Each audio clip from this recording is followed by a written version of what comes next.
Hello guys, today a short tutorial about Steam filters in your library. So first of all, I'm gonna go to library, collection. As you see, these are my games. So first of all, I'll show you this. You can click two of these. This one is to show the games you have installed or not. So right now I have installed ones. If I click here, it's all of them. Then you can filter by activity. So it's gonna say recent, and when you played like other ones. And keep in mind these are as well my installed ones. So if you click this, you can see all your games.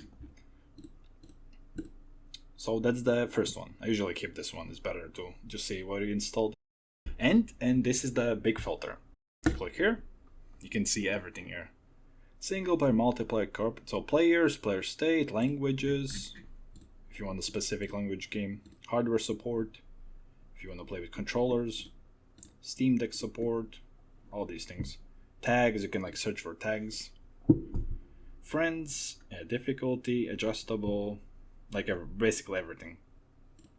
And there's accessibility as well. One thing that you might not know is that not as easy to understand is this.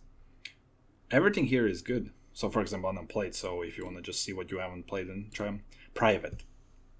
So marked as private, what does it even mean? Private just means you're gonna click on the game, right click, manage. How was it to manage? Proper Russian, no. Oh yeah, here. Mark as private.